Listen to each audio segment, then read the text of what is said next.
اعوذ باللہ من الشیطان الرجیم بسم اللہ الرحمن الرحیم اللہم صلی علی محمد وآل محمد وعجل فرجہم۔ السلام علیکم ورحمۃ اللہ وبرکاتہ۔ ہماری بحث چل رہی تھی اعجاز قرآن کے حوالے سے، اور اس کا میں نے مختصر انداز میں تعارف آپ کے سامنے پیش کیا۔ ابھی جو ایک دو درس ہوں گے وہ ہے قرآن مجید کے علمی معجزات۔ پہلے عمومی معجزات جو تھے علم غیب کے حوالے سے، یا مثلا جو ہے جن پر معجز نما جن پر یہ معجزہ نازل ہوا، یا فصاحت و بلاغت، اس قسم کے۔ آج جو تھوڑا سا بالکل میں مختصر جو ہے اشارہ کر کے آگے چلتا جاؤں گا، تو یہ ہے قرآن مجید کے علمی اعجاز، یعنی علمی حوالے سے بھی قرآن معجزہ ہے۔ جو کچھ قرآن میں علمی معجزات آئے، جو چیزیں بیان ہوئیں، آج تک کوئی اس کو بیان نہ کر سکا۔ تو البتہ اس سے پہلے یہ گفتگو کرتا چلوں کہ جس نے بھی یہ علمی معجزات کی حوالے سے ہم بات کریں گے، تو ایک عادی قسم کا انسان، جو عمومی قسم کا انسان جو ہے، وہ تو ظاہر سی بات اس کو زیادہ درک نہیں کر پائے گا۔ مثال کے طور پر ہم بیان کرتے ہیں کہ قرآن مجید میں طبیعت کے حوالے سے جو ہے، یا مثلاً بیالوجی کے حوالے سے جو ہے، ماحول کے حوالے سے، قانون کے حوالے سے کیا کیا چیزیں بیان ہوئی ہیں، یا فلسفہ اور عرفان کے حوالے سے کیا چیزیں بیان ہوئی ہیں، تو یقیناً اب وہ انسان اس کو سمجھ سکے گا جو خود ایک فیلسوف ہوگا، فلسفی ہوگا، فلاسفر ہوگا، یا اس قسم کے جو دوسرے عناوین ہیں، سبجیکٹس ہیں، ان کا ماہر ہوگا، متخصص ہوگا، اسپیشلائزیشن اس نے کی ہوگی۔ لہذا جو ہے قرآن مجید کا میں اب کئی چیزیں بیان کر لے آؤں کہ دیکھیں فلسفہ نے یہ چیز ثابت کی، قرآن مجید جو ہے اس سے پہلے کئی سو سال فلسفے کے حوالے سے شکر اللہ میں معذرت چاہتا ہوں، تو عرض کر رہا تھا کہ قرآن مجید جو ہے وہ اگر فلسفے کے حوالے سے یا عرفان کے حوالے سے گفتگو پیش کریں گے، یا علوم طبی کے حوالے سے، یا بیالوجی کے حوالے سے، تو اس کو وہی سمجھ سکے گا جو بہترین انداز میں اسپیشلائزیشن جس نے کر رکھی ہوگی اس سبجیکٹ میں۔ تو لہذا جو علمی طور پر جو ہے واقعاً قرآن کے معجزات کی ریسرچ کرنا چاہتے ہیں، وہ تو اس کے متعلق جو ہے علمی اعجاز کی کتابیں لکھی پڑھی ہیں، لیکن وہ پڑھیں، لیکن میں جو ہے تاکہ ایک اشارہ کر دوں کہ کس کس فیلڈ میں کس جو ہے جہت سے قرآن مجید جو ہے علمی حوالے سے معجزہ ہے، وہ اشارہ کرتا چلوں گا تاکہ مومنین کو، دوستان طلاب جو ہیں، ان کو پتہ چل سکے ہمارے عقائد کے مطابق کہ قرآن مجید الحمدللہ جو ہے اس کی بہت زیادہ جو ہے اعجاز آور جو ہے جہات ہیں، اور قرآن مجید جو ہے کئی حوالے سے یہ معجزہ ہے جو قیامت تک معجزہ رہے گا۔ لہذا اگر ہم جو ہے علوم طبیعی، علوم انسانی، اس کے حوالے سے بات کریں، معجزہ یہ چھٹی جہت ہوگی معجزے کی، 5 پہلے میں بیان کر چکا ہوں غیب کے حوالے سے جو پہلے گفتگو کی تھی۔ تو علوم انسانی اور طبیعی میں جو ہے ہم دیکھتے ہیں کہ اصل تو قرآن مجید جو ہے انسان سازی کی جو ہے یہ کتاب ہے۔ قرآن مجید اس لیے نازل ہوا ہے کہ انسان کو اس مادی دنیا سے، اس طبیعی دنیا سے کمال کی طرف، اس کو ملکوت کی طرف اور خدا کے قرب کی طرف لے کر جائے، جو اس کا اصل ہدف اور مقصد ہے۔ کیونکہ خداوند عالم خود بھی فرماتا ہے کہ بسم اللہ الرحمن الرحیم لِیُخْرِجَکُم مِّنَ الظُّلُمَاتِ إِلَى النُّورِ، یہ قرآن مجید آیا اس لیے ہے، قرآن اس لیے ہے کہ آپ کو ظلمات سے، گمراہیوں سے، جہالتوں سے نکال کر نور کی طرف، حقیقت کی طرف لے جائے۔ لہذا اسی حوالے سے اسپیشل قسم کے اس قرآن مجید میں کیمسٹری یا فزکس یا بیالوجی کو اس کے حوالے یہ مسائل بیان نہیں ہوئے، بلکہ اصل اصول اس کے بیان کر دیے گئے ہیں۔ اور اصل میں قرآن مجید جو ہے یہ معارف کے بارے میں ہے، جو انسانی روح اور بدن کو، بلکہ انسان کو جو ہے وہ خدا کے قرب میں لے جائے۔ لہذا اس دنیا کے معارف بیان ہوئے ہیں کہ دنیا میں رہنا کیسا ہے، اجتماع میں انفرادی طور پر ہر کام کو کیسے کرنا ہے، کیسے انسان نے پرواز کرنی ہے، اس طریقے سے اخلاق اور سیر و سلوک جو ہے خدا کی طرف لے جانے کے لیے، لیکن درمیان میں جہاں ضروری ہوتا ہے وہاں طبیعیات کے متعلق بھی جو ہے، فزکس کے متعلق جو ہے، بیالوجی کے مسائل بھی کچھ نہ کچھ بیان ہو گئے ہیں۔ جیسا کہ اگر کوئی انسان جو ہے وہ کیا ہے کہ کوئی علوم طبیعی کے بارے میں جو ہے وہ تقریر کر رہا ہو، سپیچ کر رہا ہو، اور جو ہے لیکن جو ہے اصل میں فعلاً یہ سپیچ کرتے کرتے آج اس کو جو ہے موضوع دیا گیا تھا اخلاق کا۔ اب ظاہر سی بات ہے کہ اس کا اصل بحث جو ہوگی وہ اخلاق کے بارے میں ہوگی، لیکن کیونکہ وہ علوم طبیعی کا، طبیعیات کا، فزکس کا مثلا جو ہے پروفیسر ہے، یہ لیکچرار ہے، تو جہاں بھی اس میں ضرورت پڑے گی وہ مثال یا دقیق نکات جو ہوں کہ وہ بیان کرے گا۔ تو قرآن مجید بھی اصل تو معارف کو بیان کر رہا ہے، اخلاق ہو، احکام ہو، عقائد ہوں، آئیڈیالوجی ہو، اس دنیا کے بارے میں، آخرت کے بارے میں، اس عوالم کے بارے میں، روح کے بارے میں، باڈی کے بارے میں، انسانی رویوں کے بارے میں، انسانی سیرت کے بارے میں۔ تو لیکن جو ہے کہ درمیان میں جہاں ضروری ہوتا ہے ضمن میں، وہاں باقی نکات بھی قرآن مجید بیان کرتا ہے۔ تو ہم چند نکات فقط ان کی طرف اشارہ کرتے ہیں جو قرآن مجید میں ویسے بہت زیادہ بیان ہوئے ہیں، لیکن ہم اشارے کے طور پر جو ہے اعجاز علمی کے حوالے سے بیان کریں گے۔ مثال کے طور پر جو ہے بیالوجی کے اس میں آج کل تجربات سے ثابت ہو چکا ہے کہ یہ جو ہوا چلتی ہے، یا مثلا جو ہے مکھیاں شہد کی جو ہیں یہ جو آتی ہیں ایک پھول سے رس لیتی ہیں، پھر دوسرے میں جاتی ہیں، پھر تیسرے میں، لیکن ان سب سے بڑا منبع جو ہے وہ ہوا ہے کہ جب ہوا چلتی ہے تو باقاعدہ قرآن مجید نے جو ہے نباتات جو ہیں، پودے جو ہیں، گیاہان جو ہیں، ان کے بارے میں فرمایا کہ ان میں نر بھی ہیں، مادہ بھی ہیں۔ جب ان کے پھول ہوتے ہیں تو ہوا چلتی ہے تو عمل تلقیح جو ہوتا ہے وہ انجام پاتا ہے کہ اس جو ہے پھول سے کچھ جو ہے دانے یا اس کے مثلا جو خاص قسم کے سپرمز ہوتے ہیں وہ اڑ کر مادہ پھول کی طرف، مادہ کے نر کی طرف، اس طرح سے ان میں بار آوری ہوتی ہے۔ اور اس میں جو ہے خداوند عالم قرآن مجید میں آج سے جب یہ چیز موجود نہیں تھی، سائنس تجربات نہیں ہوئے، تو اس وقت جو ہے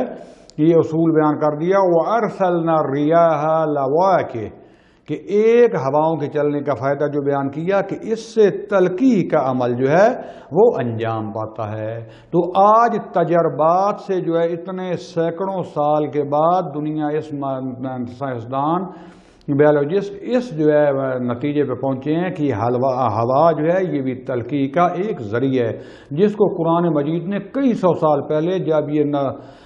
جو ہے یہ علم وجود میں آئے تھے، نہ یہ لیبارٹریز بنی تھیں، نہ یہ تجربہ گاہیں بنی تھیں، اس وقت بھی بیان کر دیا، جبکہ عرب کے بدو جو ہے اونٹ اور گھوڑے اور لید اور سانپ اور کھانے پینے اور جنگ کے علاوہ کوئی چیز جانتے ہی نہیں تھے۔ اسی طریقے سے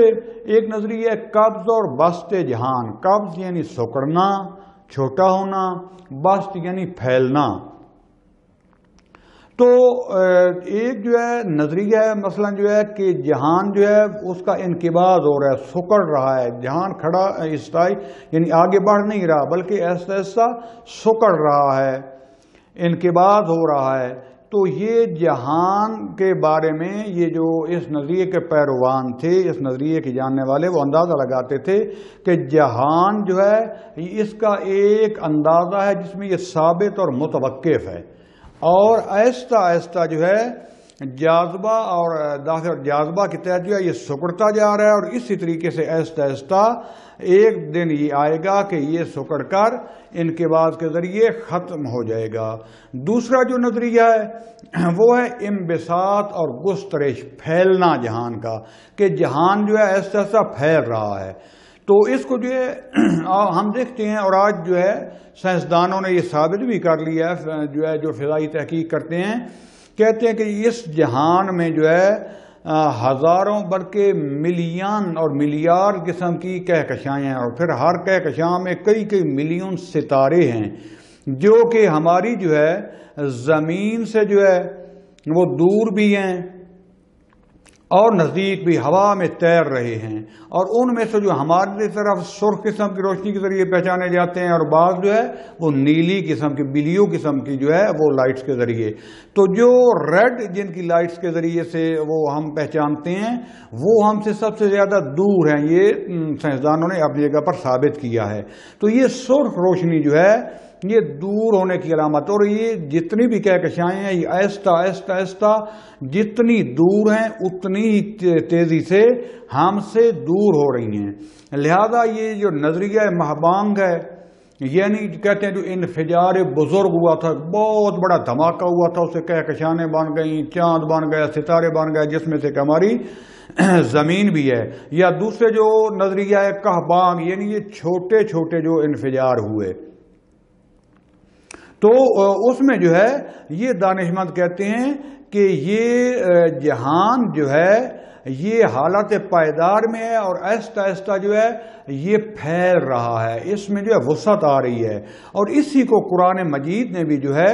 یہ اگر آپ سورہ مبارکہ زاریات کی آیت 47 کا مطالعہ فرمائیں، بسم اللہ الرحمن الرحیم، وَالسَّمَاءَ بَنَيْنَاهَا بِعَيْدٍ وَإِنَّا لَمُوسِعُونَ، یہ جو آسمان ہیں ان کو ہم نے قوت کے ذریعے ان کو ہم نے بنایا، استوار رکھا، ان کی پایہ گزاری کی، اور اسی طریقے سے جو ہے ہم آسمانوں کو گسترش دیں گے اور ان کو اور زیادہ بڑا کر دیں گے، وَإِنَّا لَمُوسِعُونَ، ان میں وسعت دے دیں گے۔ اور قرآن مجید جو ہے صراحت کے ساتھ جو ہے اگرچہ بہت تفصیل کے ساتھ تو بیان نہیں ہوا، لیکن اس سے واضح طور پر اشارہ دیا کہ ہم جہان کو پھیلائیں گے۔ اس لیے آپ تھوڑا تھوڑا اگر چھوٹی چھوٹی چیزوں کو دیکھیں کہ قرآن آج دنیا کیا کہتی ہے، بچے کم ہی اچھے، اور آج کل یہ جو مثلا جو ایک نظریہ پھیل رہا ہے اگر درست ہو کہ کرونا وائرس اور اس قسم کی بیماریاں اس لیے پھیلائی جا رہے ہیں کہ جتنے مثلا بوڑھے ہیں مر جائیں، تعداد کم ہو، غریب ملکوں میں یہ زیادہ بیماریاں پھیلیں تاکہ تعداد کم ہو جائے، تو ورنہ تعداد بڑھتی جا رہی ہے تو رزق و روزی اور یہ کم ہو جائے گا، جبکہ خدا بند عالم کہتا ہے کہ جتنے زیادہ بچے پیدا کرو، جتنی نسل بڑھاؤ، اتنا خدا رزق و روزی کا مالک ہے، دیتا جائے گا۔ اور دیکھ رہے ہیں کہ کہاں آج سے مثلا جو ہے 1000 یا 500 سال پہلے تعداد تھی اور آج کتنی ہے، لیکن آج تک رزق میں کمی نہیں ہوئی۔ اگر کہیں پر آتی ہے تو فقط ہمارے انسانوں کے ظلم کی وجہ سے، کئی ریٹ بڑھانے کے لیے سٹاک کر رہے ہیں، کئی لاکھ ٹن گندم جو ہے امریکہ والے یا دوسرے ملک جو ہے وہ صرف اس لیے سمندر میں پھینک دیتے ہیں کہ اس کی قیمت نیچے نہ آئے، اور اس قسم کے جو ظلم ہیں، ورنہ خدا کی طرف سے جو ہے وہ کمی نہیں ہوئی۔ اور اب جو ہے یہی چیز جو ہے جب قرآن مجید نازل ہوا تو لوگ جو ہے نہ خلقت ستارگان کے بارے میں ان کو پتا تھا، نہ کہکشاؤں کے بارے میں پتا تھا، بعد میں آہستہ آہستہ آہستہ جو ہے تجربے ہوئے کہ اجرام فلکی کا آپس میں فاصلہ کتنا ہے، اور جو ہے جب یہ آیات آتی تھی کہ جہان حالت انبساط میں ہے، یعنی گسترش پیدا کر رہا ہے، پھیل رہا ہے، تو وہ یہاں پر آ کے مفسرین جو تھے وہ بیچارے حیران ہو جاتے تھے اور اس کی مختلف جو ہے تعویلات کرتے تھے، اور اس طریقے سے اس معنی کو جو ہے خلاف ظاہر پر حمل کر کے ایک کوئی نہ کوئی علمی تعویل نکالتے تھے کہ نعوذ باللہ قرآن میں کوئی غلطی نہ ہو۔ لیکن آج یہ ہر چیز جو ہے دقیق ثابت ہو چکی ہے کہ جو ہزاروں سالوں کے بعد آج سائنسدان آہستہ آہستہ جو ہے وہ ثابت کر رہے ہیں، پہلے قرآن مجید میں اس کا ذکر موجود ہے، یعنی اصل اصول موجود ہیں۔ کبھی کبھی یہ لوگ اعتراض بھی کرتے ہیں کہ جب ایک ایجاد ہوتی ہے تو یہ دیکھتے ہیں کہ یہ دیکھو قرآن میں موجود تھا۔ بھائی ہم کوئی نیا اگر لکھ کے لے آئیں تو پھر تو بات غلط ہے، لیکن اگر پہلے سے اصول موجود ہیں، اور کیونکہ قرآن آیا قیامت تک کے لیے، اور اس لیے اس میں پہلے اصول موجود تھے، یہ آہستہ آہستہ جو ہے جب انسان کی سمجھ لگتی ہے تو اس طریقے سے اور علم میں اضافہ ہوتا ہے۔ لہذا آپ دیکھتے ہیں کہ ہر تفسیر جو 100 سال بعد آتی ہے اس میں نئے نکات آتے ہیں۔ ایک عرصہ تھا کہ پہلے جو ہے مثلا پہلے تفسیریں تھیں، نور الثقلین تھی مثلا، اور تفسیر جو ہے طبری یا تبرسی امام فخر الدین رازی کی فلاں، اس کے بعد جو ہے روح المعانی آ گئی، اہل سنت میں ایک بہت وسیع قسم کی تفسیر تھی۔ اس کے بعد جو ہے علامہ محمد حسین طباطبائی نے لکھی تفسیر المیزان، واقعی یعنی جہان کو منوا کے رکھ دیا حیران۔ لیکن اس کے بعد آج جو ہے آپ دیکھیں آیت اللہ جوادی عاملی نے جو تفسیر تصنیم لکھی ہے، اس میں واقعاً کیا کیا علمی نکات کے انسان دنگ رہ جاتا ہے کہ اس انسان کو خداوند عالم نے کہا علم عطا کیا۔ لہذا یہ اصل اصول موجود تھے۔ اب جیسے جیسے ظاہر علم و تفکر بڑھے گا تو ان اصولوں کی روشنی میں ہم آگے بڑھ سکتے ہیں، اور اسی لیے کہتے ہیں کہ مسلمانوں نے قرآن جس میں سارے اصول موجود تھے اس کو چھوڑ دیا ہوا ہے، جبکہ دوسرے لوگوں نے اس پر عمل کیا، تحقیق کا دائرہ جو ہے اس کو جاری رکھا، تو وہ آج تک جو ہے اس پر آگے ترقی کر رہے ہیں۔ اس کے بعد ایک اور جو پرانا جو بطلیموس کا نظریہ تھا اس میں جو ہے پورا ارسطو سے لے کر افلاطون سے اور کافی عرصے جو ہے نزدیک آج تک بھی چلتا آ رہا ہے، اس میں یہ نظریہ پیش کیا جاتا تھا کہ جو ہے یہ اصل مرکز زمین ہے اور زمین کے گرد 7 قسم کی تہیں بنی ہوئی ہیں، یعنی شیشے ٹائپ جو ہے جو نظر نہیں آتی، اور اس میں جو ہے ایک جیسے سورج اور چاند چپکا ہوا ہے، اور یہ سارے کے سارے جو ہے زمین کے گرد یہ گھومتے ہیں اصل میں، لیکن ہمیں جو ہے وہ پتہ نہیں چلتا، ہمیں لگتا ہے کہ سورج اور چاند گھوم رہے ہیں، اصل میں وہ 7 آسمان ہیں، یعنی جیسے پیاز کے 7 پردے ہوتے ہیں، اس کو کہتے تھے نظریہ بطلیموس۔ آج سے کچھ سال پہلے تک جو ہے منطق ارسطوئی اور فلسفہ جو اس میں یہ بیان ہوتا تھا اور اس پر یقین تھا لوگوں کا، لیکن جو ہے اب ایسا قرآن مجید جو ہے اس نے آج سے کئی 100 سال جب پہلے قرآن نازل ہوا تو اس کو باطل کیا اس نظریے کو، اور لوگ حیران ہوتے تھے، تعویلیں کرتے تھے، اور قرآن نے واضح کیا کہ یہ خورشید ہو گیا یا چاند ہو گیا، سورج اور چاند جو ہے یہ فضا میں تیر رہے ہیں۔ اور قرآن مجید کی اگر آپ آیت پڑھیں کوئی نئی نہیں آئی ہے، بلکہ قرآن مجید میں خدا فرماتا ہے بسم اللہ الرحمن الرحیم وَالشَّمْسُ تَجْرِي لِمُسْتَقِرٍّ لَهَا، شمس جو ہے وہ جاری ہے اس چیز میں جس کو خدا بند عالم نے اس کے لیے مدار اور استقرار قرار دیا، اور اس طریقے سے وَكُلٌّ فِي فَلَكٍ يَسْبَحُونَ، اور یہ تمام کے تمام جو آسمان میں تیر رہے ہیں، اور یہ یسبحون جو ہے یعنی تیر رہے ہیں۔ اور آج آپ دیکھیں قرآن مجید نے جس چیز کو صراحت کے ساتھ رد کیا تھا حیات بطلیموسی کو، جو کئی ہزار سال سے یہ علمی جو نظریہ آ رہا تھا، آج واضح طور پر آپ دیکھتے ہیں کہ اس چیز کو ہر دانشمند نے اگر رد کر دیا ہے، اور یہ قرآن مجید کا جو ہے نظریہ ثابت ہوا ہے، اور پھر کئی قسم کی حرکت جو ہے آج جب تحقیق کی تو وہ ثابت ہو گئی ہے۔ مثال کے طور پر حرکت انتقالی جو ہے کہکشاؤں کے درمیان، یعنی ایک کہکشاں بنی ہے، خود اس میں جو ہے حرکت ہو رہی ہے، اس کے ستارے جو سیارے ہیں آپس میں کس طریقے سے خاص مدار میں جو ہے گھوم رہے ہیں، اور اس کے بعد جو ہے حرکت گردشی، یعنی جو ایسے گردش گول سطح میں ہوتی ہے خورشید اور کہکشاں کی، یعنی